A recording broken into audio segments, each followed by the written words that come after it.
Good afternoon. Welcome to Sociology 1, Yuba College. So, just to remind you, we have changed the date of the exam. It is now this Wednesday. Everybody should know that at home, and at home you should also know that you have a week starting on Wednesday to take the exam, and you got to come to one of the test centers in the district.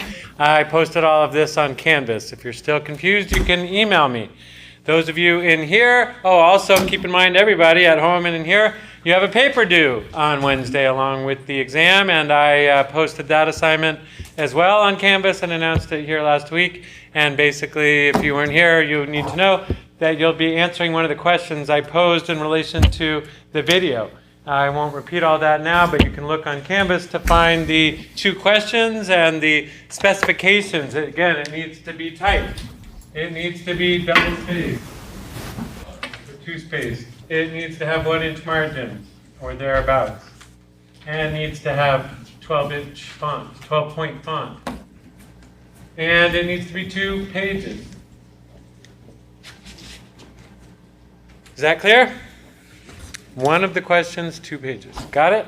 All right. So you'll turn those in when you come on Wednesday. And I also posted the review guide for the exam.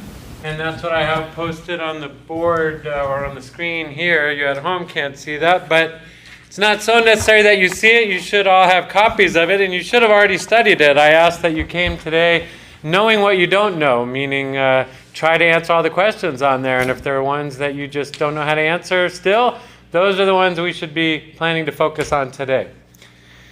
So we don't have time to cover all of these, but who has one they would like me? They're very sure they've studied and studied, and they just can't answer it, and they need me to go over it again. Yeah, John. Primitive communism. Primitive communism, okay.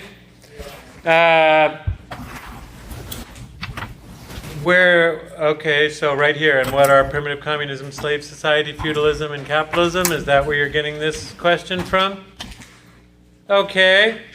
Other people have that same concern? Okay, yeah, let's cover that real quick here. So what I usually do when I answer your question is, as you'll learn from me, I don't really care about grades. I don't think that's why you come to school, to get grades. I think you come to learn. So my concern as a teacher is to make sure you really learn, not just get what you just need to get a grade. So you asked about primitive communism, but I'm going to give you a larger answer because I want to make sure everybody understands what we're talking about. We're talking about mode of production. And so this is all part of what is capitalism? That's the question we were trying to understand. And according to conflict theory, we need to understand our economic system because that's where the conflict is. And if we want to understand some of the main conflicts going on in our world, we've got to understand our economic system. And if you want to know like which team you're on or want to be on or should be on in the conflict, you need to understand the economic system according to conflict theory. And we live in a capitalist society, so conflict theory asks, well, what is capitalism? How do we understand it as a source of conflict in our society? And Marx says to understand any economic system, you've got to look at what he calls the mode of production. And mode of production is how are things made, but it's also the question of how do people relate to each other because of how are things made? Are we all working together as a cooperative group to make sure we have food, or are we doing something else? And Marx argues that our natural state as human beings is to want to cooperate, to make sure everybody can survive, that we don't like seeing members of our group die and starve and all that stuff. So he argues that originally the very first mode of production, going back to the beginning of human history, was what he called primitive communism. And he calls it that for a specific reason, because as you know from Marx, he thinks capitalism is destined to fall apart. It's a system that creates too many people with not enough, and those people are going to eventually overthrow the system. And when they do, Marx thinks they'll create a new system where people are cooperating to make sure everybody on planet Earth gets pretty much what they need and nobody has way too much. That's what he calls modern communism, and there's a long debate in our country over, is that a good thing to have or not? A lot of people, when they hear communism, think it means people dominating other people, which in some societies that call themselves communist, that is what happened. But Marx thought of communism as humanity cooperating as a group to make sure the group is doing well. And Marx thought that that's where humanity started, hunting and gathering groups. tribes were primitive communists, meaning they was a group of people living in the landscape trying to make sure everybody got enough to eat and didn't starve and didn't get frozen to death or sweat to death or run out of water. And so he calls it communal because they're working together for survival. And he argues that because they're trying to survive just by hunting and gathering, in a way it's not really a production, it's not really a mode of production because they're not producing. They're just consuming what the land has already produced. And that's important because according to Marx, there's no surplus, there's no extra. The group gets what the group needs and uses it and then goes and gets more when it needs more. And if you've got no extra, no surplus, then you really don't have wealth. You really don't have stuff that no one's using. And if you don't have wealth, you don't have classes. So Marx, that's another reason why he calls it communist society. It's a classless society where everybody's pretty much in the same boat. And Marx predicted that one day humanity would also get into the same boat and stop dividing each other by class. But anyway, that's what he meant by primitive communism. And we asked, well, Marx, we said as a conflict theorist, he believes in class struggle, meaning class struggle is what moves, or class conflict, is what drives history. It's what moves humanity to do new things and try new things. And so a question we could ask is, well, if there's no classes, then there must be no class conflict. And if there's no class conflict, classes fighting each other, then why aren't we still there? And we said, well, there is conflict in this society, and the conflict that eventually pushes humans to stop being in hunting and gathering tribes, according to Marx, is the conflict between tribes. Tribal warfare eventually leads to a new way of doing things where one tribe can overthrow another and put it to work for that tribe, and that becomes a new way of doing things, a new mode of production where one group of people controls another and makes them do the hard labor. And that's a new kind of society called slave society. So we're not going to talk about that one because you didn't ask about that one. But that's trying to get you to see that this idea of mode of production, Marx is saying, it isn't just how do we make things, do we get it from the land, or do we make it in factories? It's also a set of class relationships. And certainly in our world today, we can understand, I hope you can, if you are paying attention, the fact that classes are sometimes in conflict. Those who, for example, make their money by investing money in Wall Street. We often talk in America, and we're in a presidential election again. In these presidential elections, people often talk about Wall Street versus Main Street. Well, what's the difference between Wall Street and Main Street? Well, Wall Street makes its money by investing. Most people in small towns make their money by working. And if you make your money by working, you're in conflict with those who make their money by investing, because the way they make their money by investing is, one big way is making sure workers don't get a lot of the money that is made. And if workers don't get it, then the investors get it. Wall Street gets it. So this conflict between Wall Street and Main Street is one we still talk about in America, and it's a conflict of capitalism. And Marx is trying to help us understand why we have that conflict today. And he says they didn't have it back then. So does that make sense? Okay? Other questions?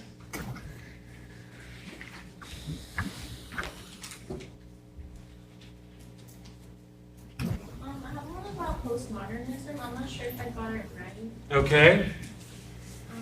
I said about the media, it has changed social interaction. I wasn't sure if that's what. Yeah, well, so let's make sure we really understand it again. So we were talking about, what are the three main sociological perspectives? And what I've tried to argue to you in this class is your book talks about some other types of sociology besides the three main sociological perspectives. But I think it's useful and accurate and more simple to just take those other types of sociology and put them into the three main types. So we said that there is conflict theory and functionalism and symbolic interactionism. Those are the three main perspectives. And we compared them on a bunch of different bases. If you think of that table that I gave you in the chapter notes on chapter 1. And the final one was related perspectives. Things that are types of sociology, but your book doesn't call them conflict theory, functionalism, or symbolic interactionism, but I think they are, and your book mentions that they are. in a way. So really we can say that some postmodernism goes here as a related perspective to symbolic interactionism.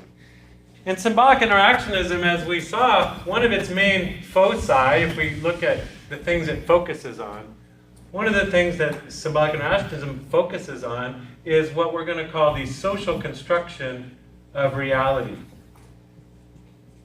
And the big idea there with this concept of the social construction of reality is that things that we sometimes think of as normal and natural didn't just happen normally and naturally. That was human beings that created and constructed those things. And we're going to talk a lot more about symbolic interactionism later on. And we're going to talk about like race and gender and suggest that race and gender aren't just natural facts that people have, but are social categories that society has created. So postmodernism is a type of symbolic interactionism. And it basically says that nowadays, in the world we're living in today, social construction of reality doesn't just happen through interaction, face-to-face, like us talking to each other. It happens in mass media. So you could say that it's media images and the construction of reality is what postmodernists focus on. And so nowadays, a lot of how we relate to each other is through computers, through TV, through radio, through movies. And so a lot of times when we're talking about things like, well, race, how do white people understand black people, for example? Sometimes it's largely through media images of black people. That would be one example of what I'm talking about. But there's a lot of examples we can give. For example, there's a lot of talk these days about gender, and can little girls grow up and be whatever they want, and how does the media present girls and women in the media? And for example, are there many movies with women in the lead role? And if my daughter is seeing all these movies and the woman is never the lead, she's always a supporting character, well, what is the reality we're saying about women in our society? We're constructing a reality where girls aren't the heroes, they're not the stars, they support the men. And so a lot of feminists and other social constructionists would say, the media matters in terms of deciding what's important and shaping our understanding of reality. And we use the idea of a simulacrum as a concept that really illustrates what the postmodernist view is all about. And that's the idea of recycled images, how images are copies of copies, is what we were talking about, copies of copies, with no original. And there's many examples you could give of all these ways that the things we see in the media are images of reality, but they're really copies of other images of reality from previous times and imagery. And so sometimes you can ask, do the media just reflect our reality? Are they just a mirror that we hold up to what we're living? Or are we a mirror of what we're seeing on TV? And I don't know if you find this compelling at all, but if you've lived as long as I have and you see, for example, the way young people act today, you could see them as copying things they've seen in the media that were already in the media many times before that. I could even bring up Donald Trump, who's running for president. Well before he ever decided to run for president, The Simpsons did a show where he ran for president. And so what's the reality? Simpsons that talked about him running for president before it ever happened, or now he's a copy of The Simpsons? Or what is Donald Trump? Is he a real person? Does a person really have orange hair? I don't think so. But anyway, that's my take on Donald Trump. But anyway, is he an image of something? Is he real? When he talks about reality, a lot of people will say, that's not the reality I live in. But his supporters believe his reality. And so what is reality? Is it something that's real, or is it created in and through media images and personalities? And anyway, so that's what postmodernism is, a type of symbolic interactionism that focuses on media and popular culture as the place where a lot of our interaction these days happens. Or at least it's mediated by, our interaction is mediated by the media, if that makes sense. Other questions?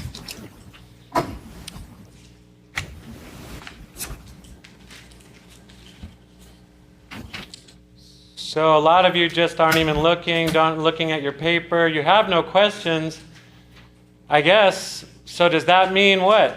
You studied it and you know it so well that you're sure you're going to get it right? I don't grade on a curve, by the way. So there would be no reason to not ask a question like you're worried that, oh, other people will get help and then I won't be. That's not a reason. We're trying to understand the material here. So let's not worry about grades or scores. If we really learn the material, we'll all get A's. And if we all get A's, wouldn't that be a beautiful thing?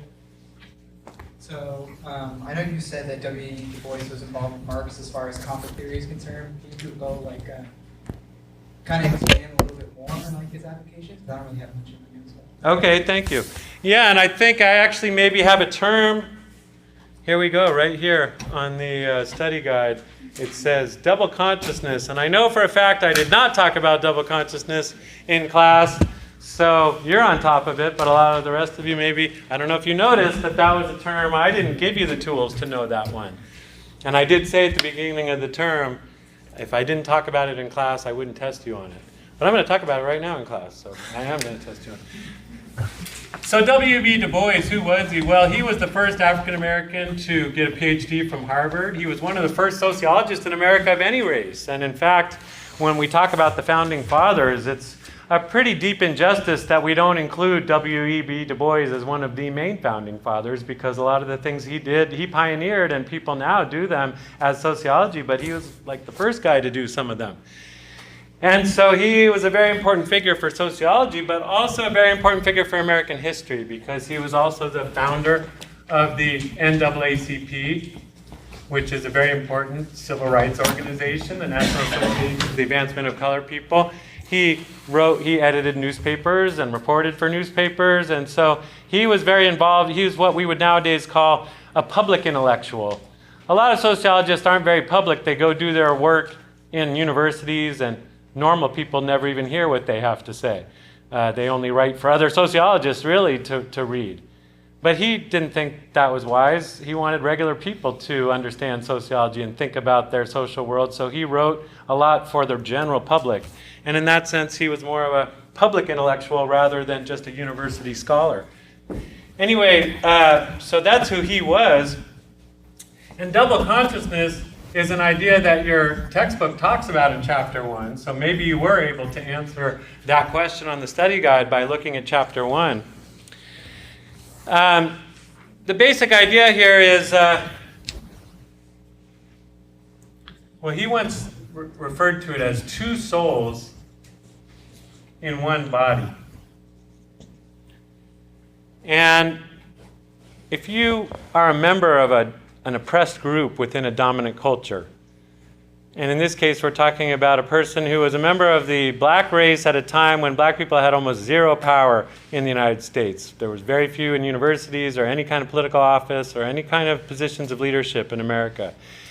And so when Du Bois was going to college at Harvard, he was learning all about the history of European civilization, of basically Western European white civilization. And he loved learning all about that, all about the history of Roman civilization, Greek civilization, the kings of England, reading Shakespeare, reading the great novels and literature of Europe. And as he was learning all this, he began to look at his own skin and began to think of himself as being primitive. Like, wow, Africa is so primitive and so backward compared to European civilization. And he began to hate his black skin and hate his black self and look down on other black people as being primitive, as being behind the times, as being not as good as white people. And he said, well, that was an uncomfortable experience to become educated and realize I'm part of a group that I don't think very highly of.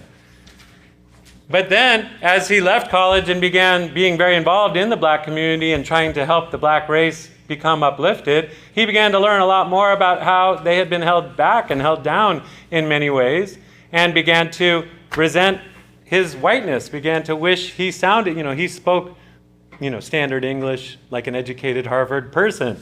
And he began to wish he spoke more like fellow black people in the neighborhoods of America. And he began to feel like, well, in some ways they see America much more clearly than I do, having gone to Harvard.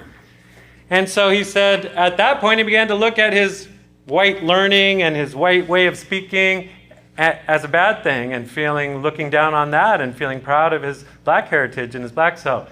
So he said at a certain point, it felt like I had two W.E.B. Du Boises inside me, a white one that looked down on my black skin and my black history, and a black self that wanted to be proud of who my people are and wanted to fight for a better world for people like me. So he says, well, really, that makes me a sociologist. I mean, a sociologist is if you've only ever experienced one part of society, and I'm going to use a swear word right here if I might. Well, I guess I don't have to use the whole swear word. But in the military, they like to say S rolls downhill, meaning if you're at the bottom of the military, if you're like an enlisted private at the bottom of the whole hierarchy, you're going to see all the crap that happens in the military. If you're very high up the ladder, if you're on top, you're like looking around going, everything looks fine up here. There's no problems up here. I love America. But if you're at the bottom, you kind of see. And W. Du Bois has been at both ends of the pyramid. He's been at the very top of America, at the top school, among the top people, learning with them, and could see America from the heights and see what it looked like from there. But he's also been down at the bottom with the people who had the least in America and could see it from that angle too and see its problems from that angle. So seeing its greatness and seeing its problems, maybe somebody like Donald Trump hasn't ever looked at it from the bottom up and maybe doesn't see it the whole way. Maybe somebody like Hillary Clinton, if you're a woman, you may be a little more in touch with the double consciousness idea. Anybody who is a member of a subordinated group, if you find yourself in a society where you're not in the top dominant group, and that in our society that could mean non-white people, it could mean non-male people, it could mean non-heterosexual people, it could mean non-disabled people. Those kinds of people haven't had to look at the other side of things. But I'm sorry, if you're a disabled person, you might find yourself in a subordinated group, a group that doesn't always have the same privileges and opportunities as the others. So I've always noticed as a sociology teacher that people who've experienced some of the inequalities of America and found themselves on the downside of things seem to understand sociology intuitively sometimes better than people who haven't ever had to look at it from that side of things.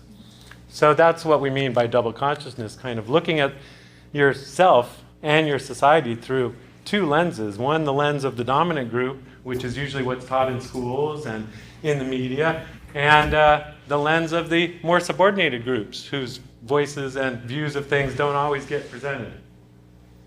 Does that make sense? All right, other questions?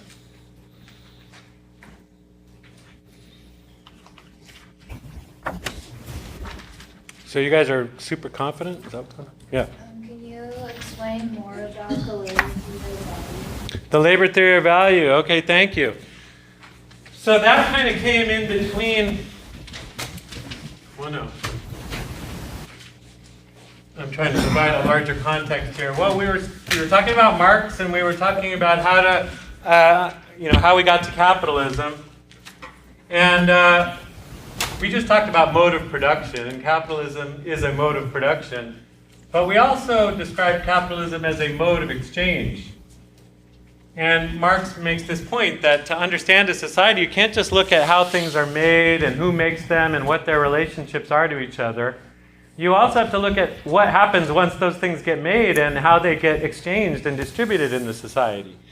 And there again, he notes some major differences. So that primitive communism, he said, really had no exchange because there was nothing to exchange. In slave society, though, people exchanged commodities for other commodities. In feudalism, they exchanged commodities for money and then exchanged the money for other commodities.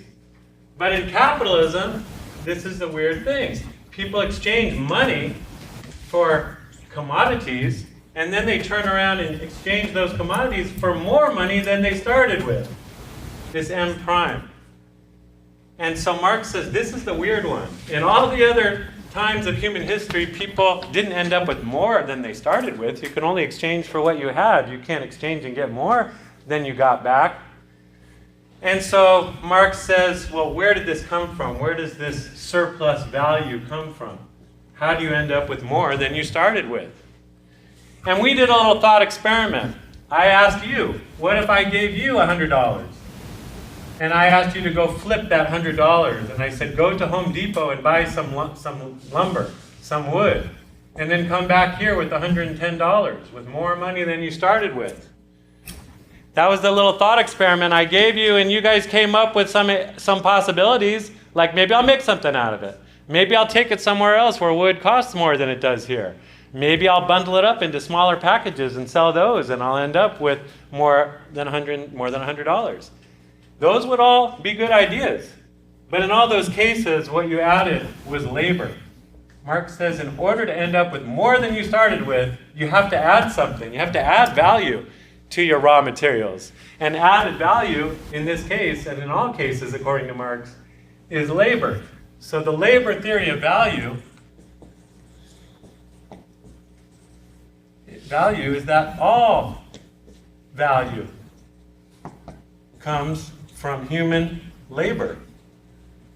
In other words, if one thing is more valuable than another, Marx says, it's because more labor was involved. And what we're paying for when we pay for something is what other human beings had to do to be able to give you that thing.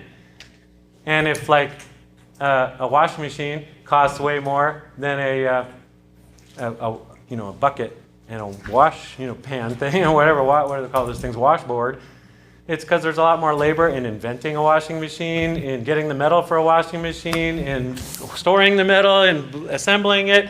And so a washing machine has a lot more labor invested in it than a bucket and a washboard.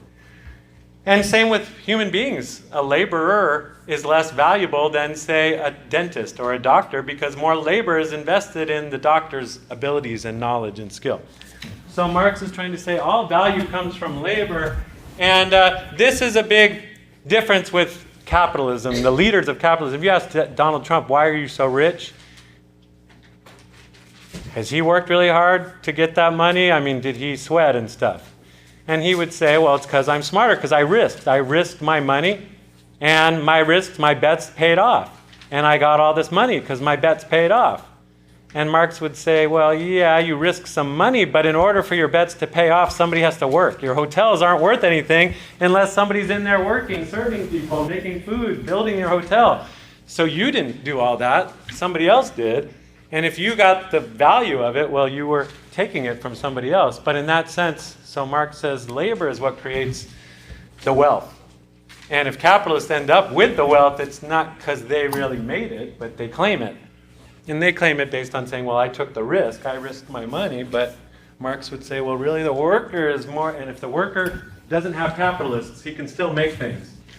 But the capitalist can't make anything without the worker. So that's the labor theory of value. And Marx says one day the workers will not need the capitalists, and they'll get rid of them. And they're just parasites. They're like bloodsuckers sucking off the wealth of the worker.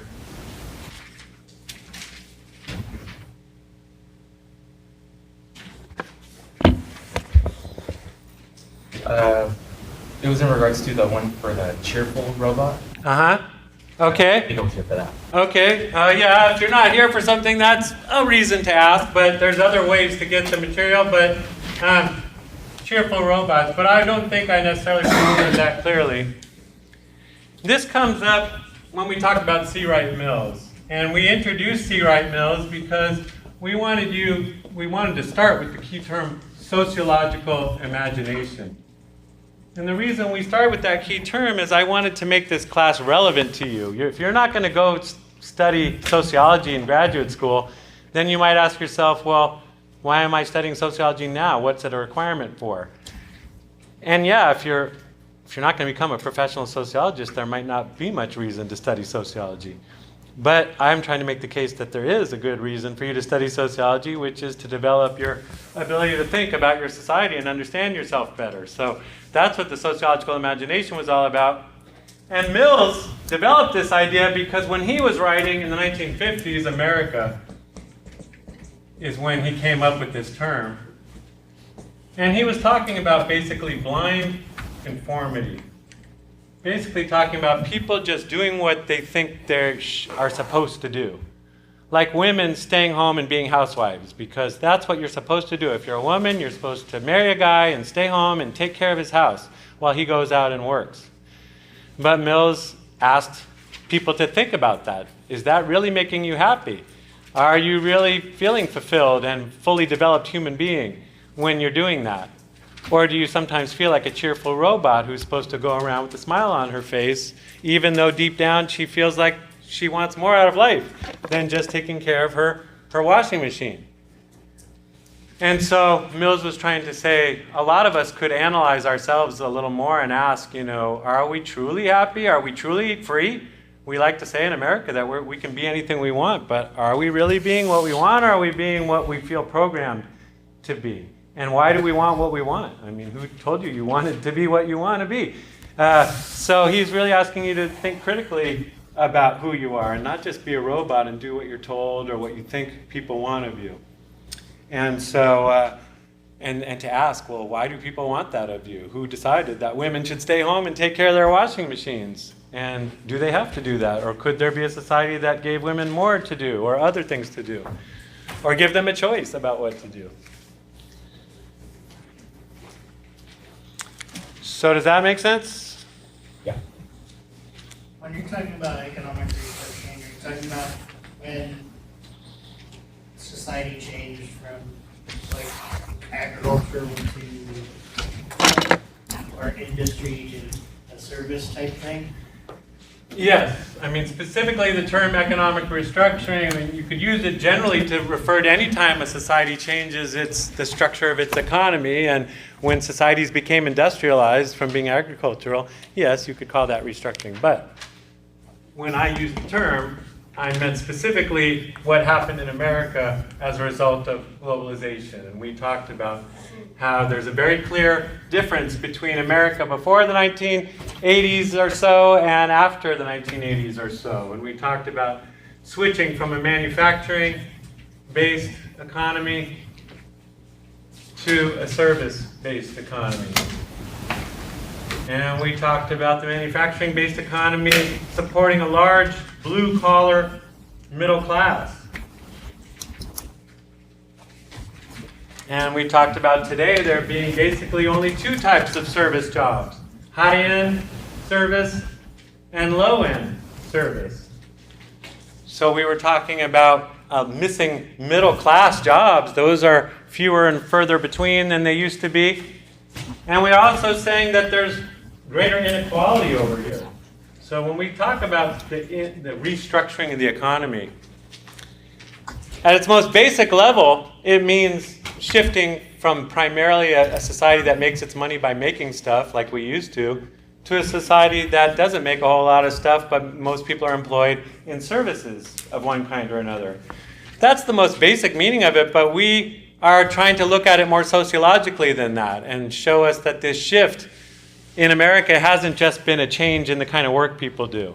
It's also a change in our whole class structure. We've gone from being a society that was a big middle class to having greater inequality, a have and have not society. And by the way, we were trying to put this all in context of what happened before, because from 1945 to 1985 or so, that was after America saved capitalism. So we said around the New Deal time was when all these changes were made to capitalism. Before the New Deal, it looked like this: a few haves and a whole bunch of have-nots.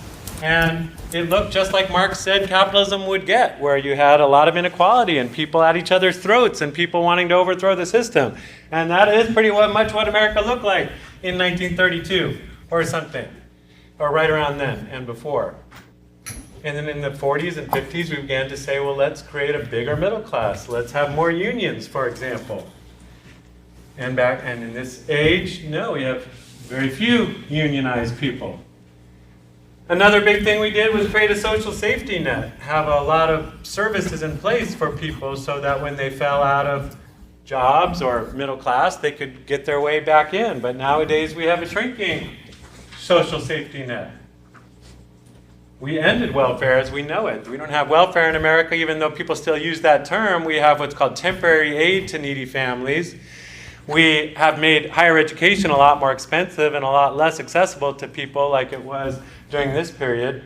So there's a lot of ways in which we're going back to the kind of society that Marx talked about. A have and have-not society where the poor feel locked out of opportunity and privilege, where poor people can't afford many of the products that society is making for people, and you feel like there's this elite that has a lot and the other people that don't have much. And so we're raising that as a question in this class.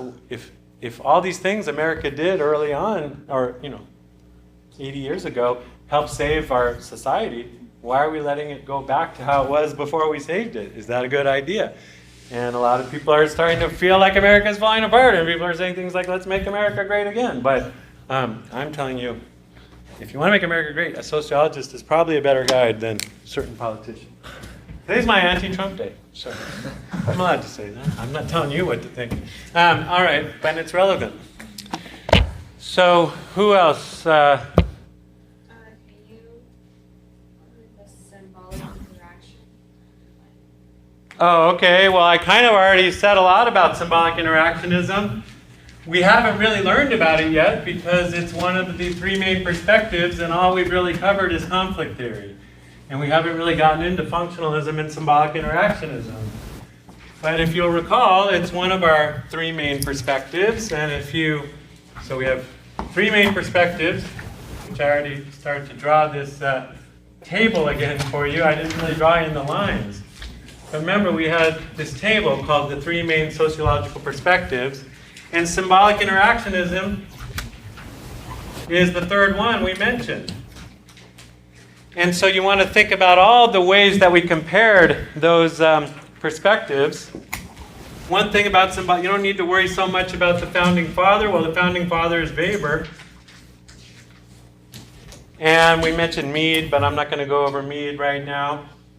We said that it sees society more like a play. So the second one is the society metaphor. And what I mean by society metaphor is, what do they think about when you have society in your mind? What kind of place is it? And they think of it as like a play.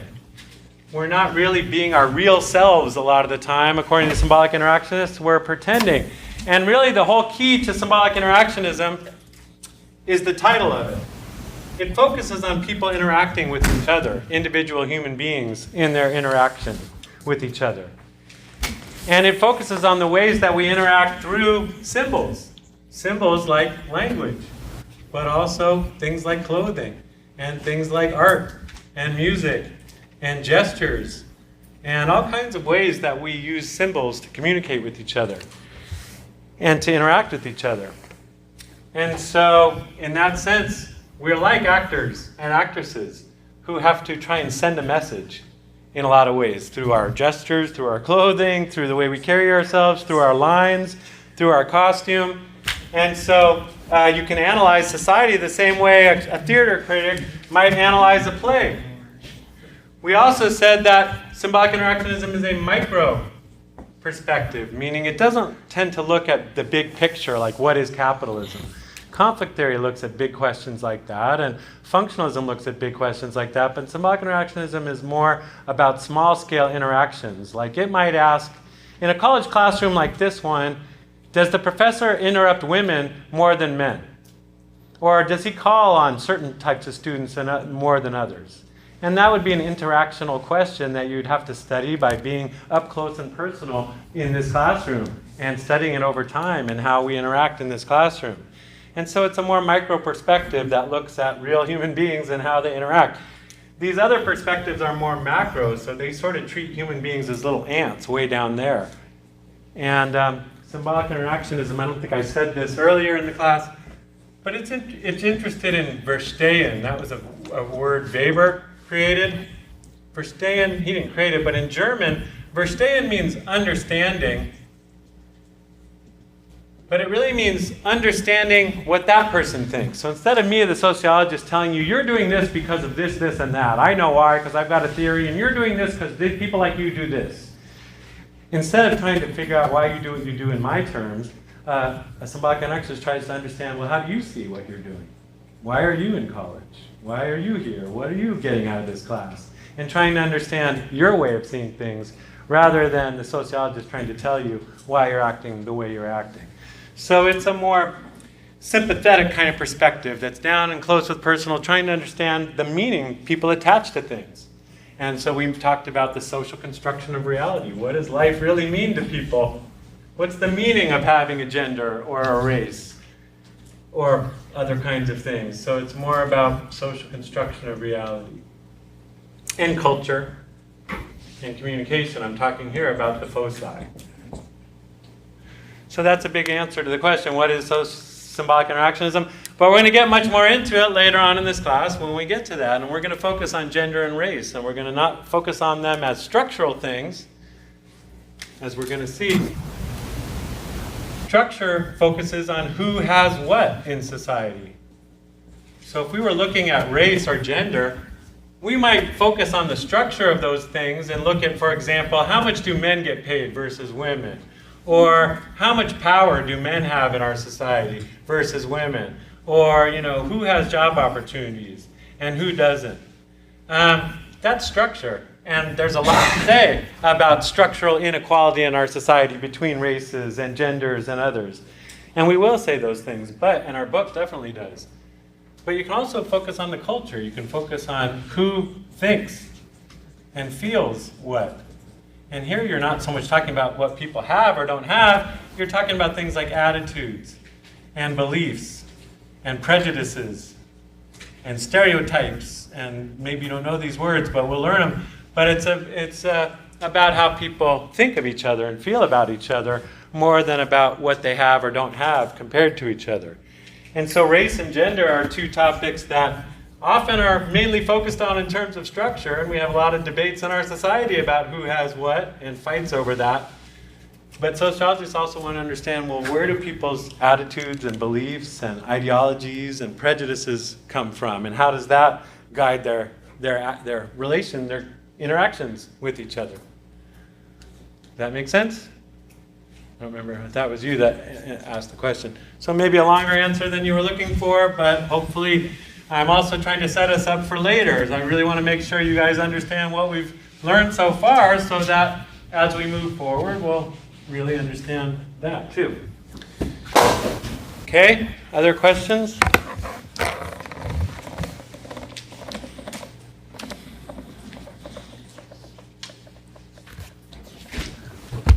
Can we go over race to the bottom? Did we go over race to the bottom? Not yet today, but we did in class. Would you like me to cover it? Yeah. Okay. So he wants to know about the race to the bottom.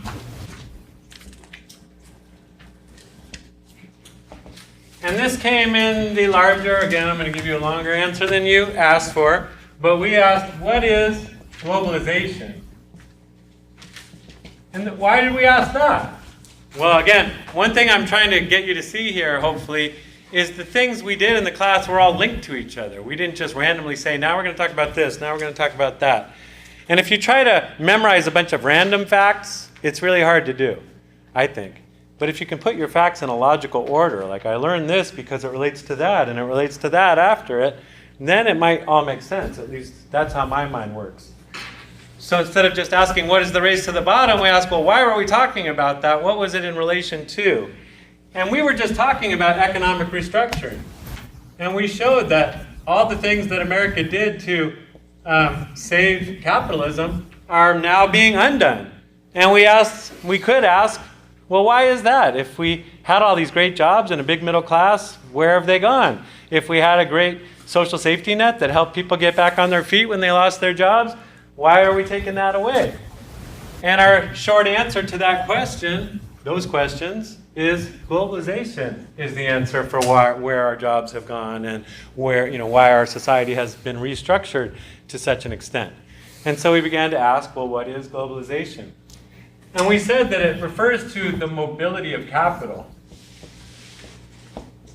It's the ability of capitalists to move their investments around the planet much more freely than they used to be able to do. And capitalists themselves really pushed for that greater freedom and mobility. We talked about global corporations. That's who has the most capital these days. Companies like Walmart and ExxonMobil and Apple and Nike and these companies. They're global corporations in that they're not really tied to any particular country anymore. They might have started in America, all the ones I just mentioned did, but they don't think of themselves as American anymore, and they do a lot of their business in other countries, and they make their money in other countries, and they don't always bring the money they make back to America. So they're not really global, they're not really American companies. And I describe them as being like spaceships that fly around the planet looking for a place to make money. And when they get tired of a place or think they can make money somewhere else, they pick up and go there. And the point we're trying to make from a conflict theory perspective is capitalism got saved when capital and labor got more equal to each other. When workers were able to sit down at negotiating tables and work with capitalists to agree on fair wages and fair benefits, then capitalism was able to really prosper and create more equality in a middle class. But what's happening in our world today, from a conflict theory perspective, is that capitalists have freed themselves from having to deal with labor, really, at least here in America. By fleeing to other countries, they don't have to have a deal with workers where they say, yeah, okay, you can have unions, you can have better treatment, you can have more government programs for you. They've gone basically. And so if you allow capital to be mobile, but you don't have labor mobility. Workers can't just go where they think they can make the most money. We're not like spaceships that can fly around the planet looking for the best country to work in. In fact, when people try to do that, there's a lot of anger about migration today, and like Syrians trying to go to Europe because it's a better place to be right now than where they are, or Mexicans trying to come up here, and there's a lot of anger about labor trying to be mobile. But if you allow capital to be mobile and not labor, then it really puts labor at a disadvantage. It means workers are having to beg, basically, for companies to come and give them jobs. And that means really countries now. Countries compete to attract capital. And it becomes like a race to the bottom, because in order to get one of these spaceships to come land in your country and give your workers jobs, you've got to be willing to go lower than the next guy. You've got to be able to give lower, offer lower wages or cheaper labor. You've got to be able to have less regulations on things like environment or worker safety. You might think about not having any democracy. I mean, dictatorships, less democracy and freedom for people. Because when people have less democracy and freedom, they're more willing to work for whatever wages they're told they're going to get. And they're less likely to ask for things like cleaner air and cleaner water and more and safer work conditions. And so from a conflict theory perspective, giving capitalists all the power to make money and giving workers no power, and they just have to hope that some capitalist invests their capital where they are, creates a lot of inequality, and means it helps explain, from a conflict theory perspective, why we now have a global 1% that has so much more money than it used to, and a global have-not, 99% that seems to have less in a lot of ways than it used to. And we saw that in America, that over the last 25 years, since the 1980s, the top 1% has made a lot more money than they used to, and their income just keeps going up every year, whereas middle-class people and lower than that, their wages really haven't gone up at all in 30 years. In fact, really have gone down because the cost of living has gone up. So that's what the race to the bottom is, when countries try to go lower than each other to try and attract these companies to come build factories and other things in their communities. And many sociologists would say workers have to have a little more power in this global economy. For example, a lot of Americans would like to have a $15 minimum wage, but in a global world, companies may just close here and go to other countries where they don't get $15 wages. So in order for workers to be able to make that kind of money, maybe in this country, we need to find a way for workers to be able to make that kind of money in other countries. Marx, by the way, once said, he's famous, the Communist Manifesto, which is one of the most famous pieces that Marx ever wrote, the last line is, "Workers of the world, unite. You have nothing to lose but your chains." So even Marx, 150 years ago, was saying worldwide workers have to come together, because as long as capitalists can put one country against another and say, well, we're just going to go over here where these guys work for $1 and see you later, then workers are never going to have any real power. they get power in one country and capital goes to another. And so Marx said workers around the whole world are going to have to unite and say, you can't treat us this way. So American workers would have to unite with Chinese workers and say, no, you can't make those Chinese workers work 6 days a week for 12 hours a day for nothing. You better pay them well too. But that's the race to the bottom, So what's curious to me is back when Marx was writing, there was more international workers organizations. Workers did unite more globally than they do now. Nowadays, we barely even talk to people in other countries, it seems, or we don't seem to organize any organizations across borders. So it's pretty hard for workers to have any power. All right. In some ways, we're going back to slave society. I don't know if you like that, but anyway, yeah. Or any other questions?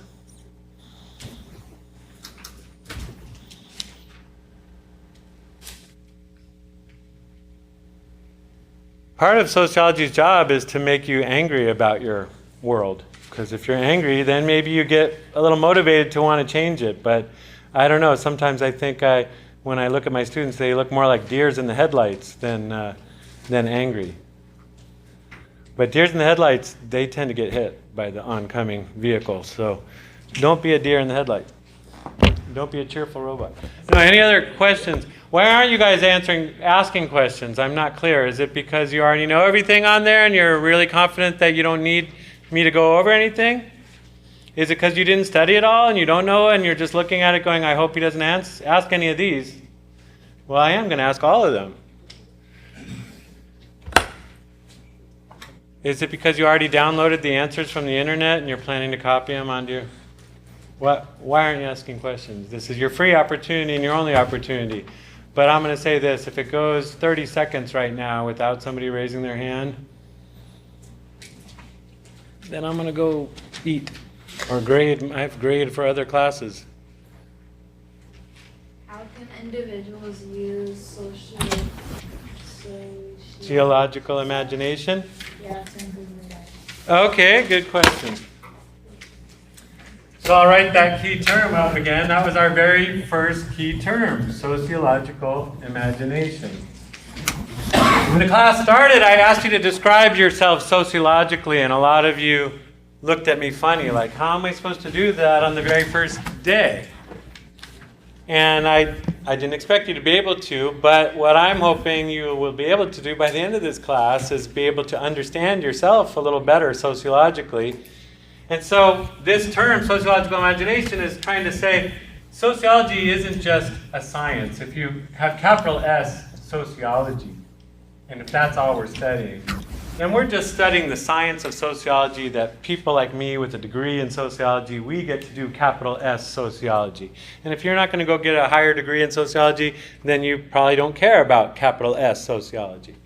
And so I'm trying to say the sociological imagination, let's maybe not make it capital, it's more about just all of us, our regular people, being sociologists. And it comes from C. Wright Mills, like I said. He said that people in his day, back in the 50s and 60s, were too just going along with what the people in power wanted them to be doing. And he said, well, people aren't going to be truly happy if you're doing what the powerful people want you to do. What about do what you really feel is what you want to be doing? That would be one way to begin empowering yourself. And so he said people often suffer from private troubles. They sit there in silence, feeling like I suck, or I hate my life, or you see all these people write on Facebook like I hate my life and stuff. Well, why did you hate your life? What's going on there?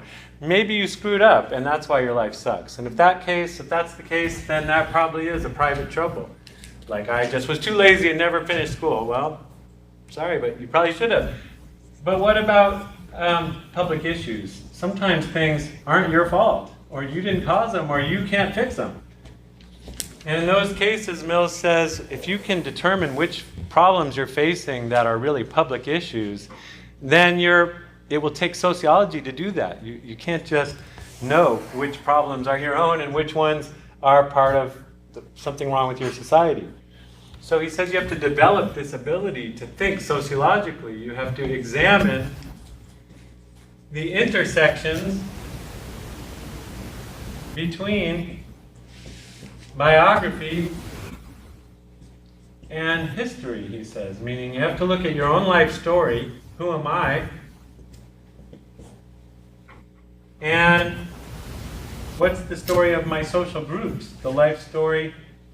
This is the life story of an individual, me. But I'm a member of many groups. Each one of us is a member of many social groups. You're born into a family. Your family is part of a neighborhood. Your neighborhood's part of a town. Your town's part of a state, part of a country. But you're also born with a certain sex and gender.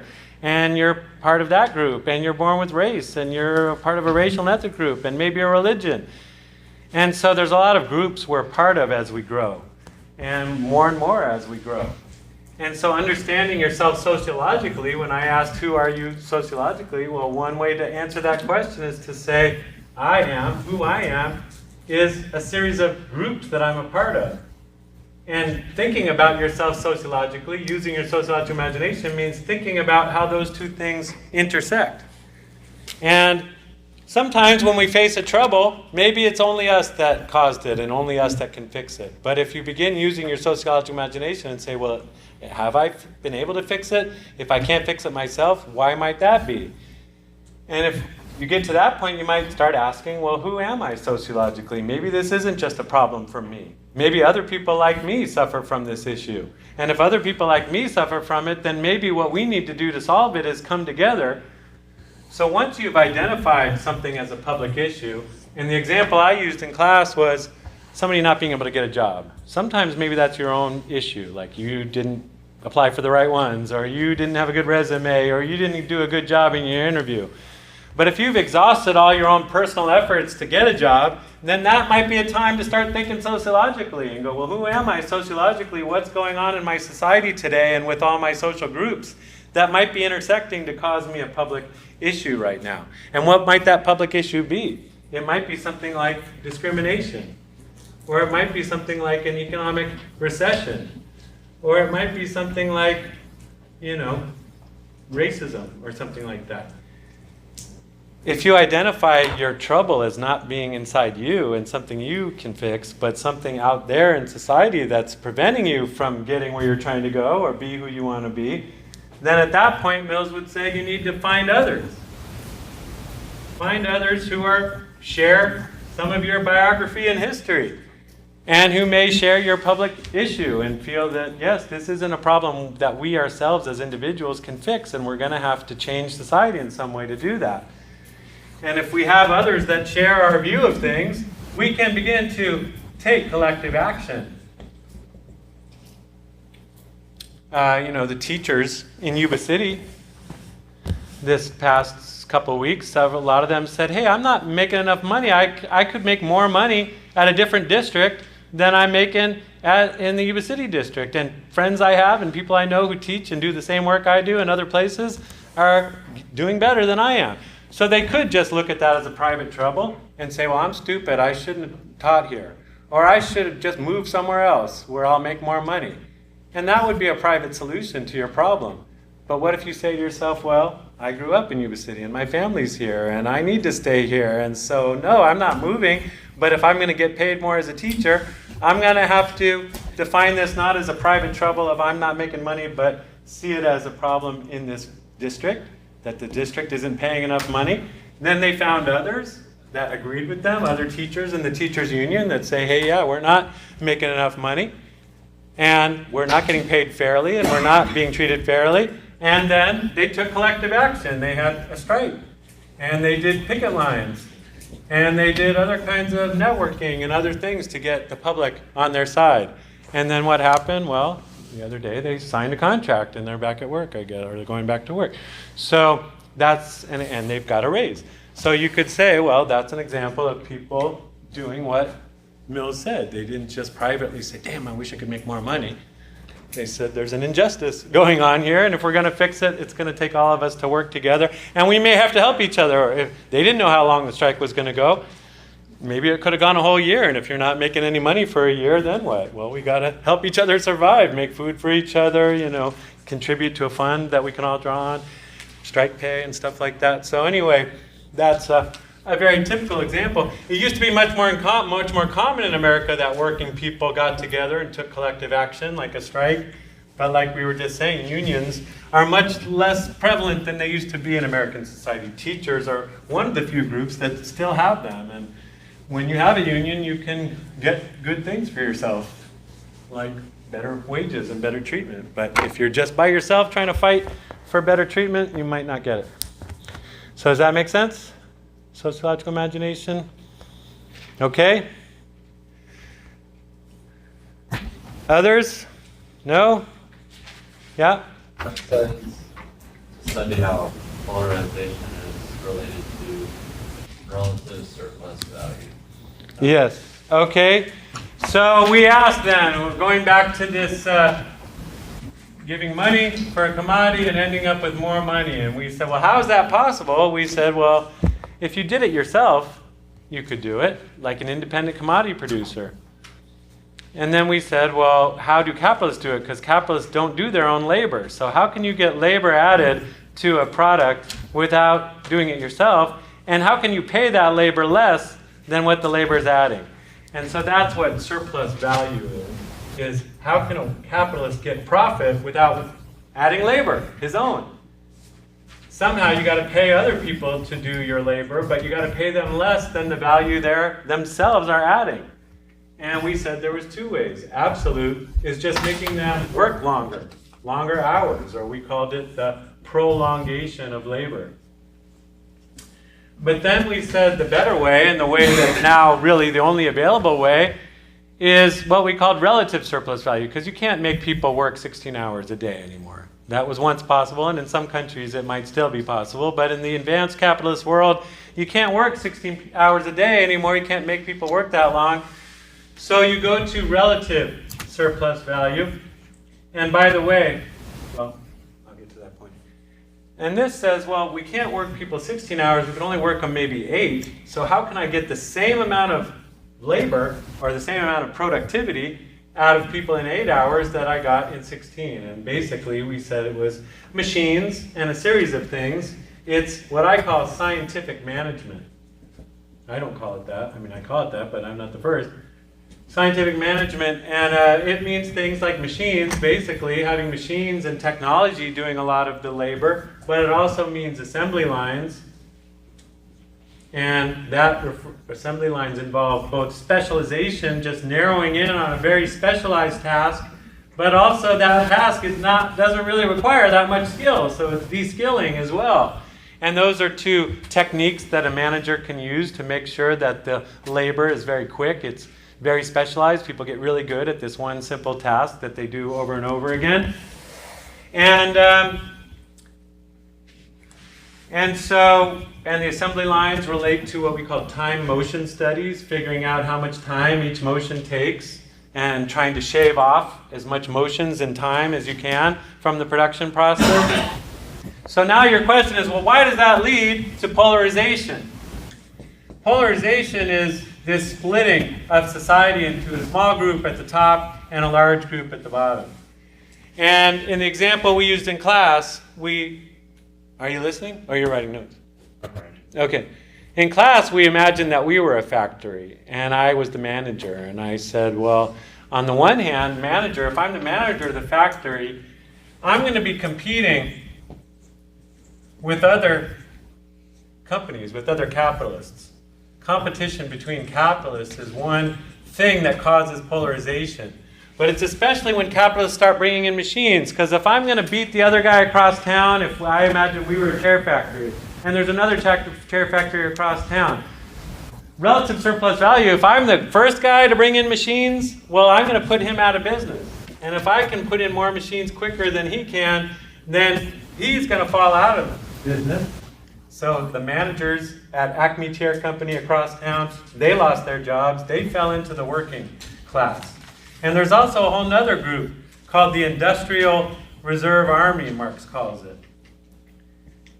And when I bring in machines, some of my workers lose their jobs. So a whole bunch of workers just fell out of work. A whole bunch of workers at the other company just fell out of work. A whole bunch of managers at that other company fell out of work. So the working class just got a lot bigger because machines took the place of workers.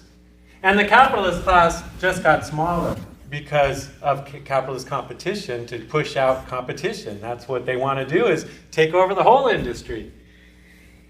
And if you can take over the whole industry, well, then you can charge a lot more for your products eventually. And if you've got a lot more workers available, well, workers compete too. And competition between workers means that wages keep going down, because the more and more unemployed people there are out there looking for work, the less that the employed people can ask for. And so machines and de-skilling and the assembly lines, this more automated production, is a big reason why we end up with a world where there's very few people involved in actually making the wealth, making the money, fewer and fewer workers actually involved in production, and a whole lot of kind of surplus workers, people that could be working but have no work for them. And then you get a real problem on your hands, because if you have a lot of poor people that have nothing to do all day, they're going to get angry, and they're going to have nothing to do but form a group of people that want to overthrow capitalism or do something like that. So anyway, so Marx said it's particularly this kind of profit making that leads to such polarization of society. And we're seeing it today. I just talked about globalization being a big reason for inequality, and it is. But a related reason here in America is machines and more automation. And I hate to say it, just yesterday at Target, I was checking myself out at Target with the little robot computers. And every time you check out a Target, that's some worker that didn't have a job. But I haven't been able to understand this. Why does Costco actually pays like $20 an hour, I think, and Walmart pays like minimum wage? And I can't understand why Costco is able to pay so much more than Walmart. But it's partly because Costco's less labor intensive. They have a smaller, I don't know. I don't want to speculate. But anyway, the point is more and more even like retail work is automated. So services don't have to be done by people, and less are they. So, you could end up in a situation where nobody has a job. Which maybe is a good thing. Then we'll figure out how else to do things. But if only some people benefit from all those robots doing the job and everybody else doesn't, then it's a problem. Anyway, so does that make sense? Did I answer the question? Absolute surplus value could also lead to polarization, but not as rapidly and maybe not as severe, because at least you have a lot of workers working a lot of hours, so they have some kind of income. But when you really start having intensification of labor and having robots and machines do it all, then you start making a lot of human beings not even needed in capitalism. And if they're not needed, then how do they eat? The structure of the test? Structure of the test is multiple choice, so there'll be about 25 questions, multiple choice. It's really much easier than it used to be, because we used to cover all of functionalism too, and then I would test you on all of conflict theory and all of functionalism and all the early key terms. Most people did pretty well in that test, so I don't know how you guys are going to do in this one. I'll be interested to see. But I've also given a written assignment. And I did start this class by pointing out I don't like the idea of just testing you multiple choice. So hopefully you don't mind having another way of showing your knowledge in the class. Because sometimes people aren't great multiple choice test takers, and I know I'm not, but I haven't quite figured out how to weight your test. I think I'm going to consider the paper part of the test as if it was like an essay question on the test. So I'll factor it into the score of your overall test. I think what I'll probably do is have the 25 questions count for something like 80% of the test or something, and then 20% of it be based on the paper. Something like that. All right, any other questions about that? Maybe I should have told you how much the paper was weighed before, but I would definitely just say do your best on the paper. Huh? I said, does it really matter anyway? Like how much it weighed? Somebody might figure, yeah, it's just a paper, I don't have to work that hard on it. And maybe if I told you it was like 80% of your test score, then that would change things, wouldn't it? But I'm trying to give you a percentage that's reasonable and that reflects the amount of work it is. So you've seen the video already. I don't think it should take you more than, I don't know how fast you write, but maybe half an hour to write it? Yeah. So it's like 20% of the test. All right? All right, we'll see you on Wednesday. Bring your Scantron 882, pencil. That's the one with the 100. It has 50 on each side, yeah.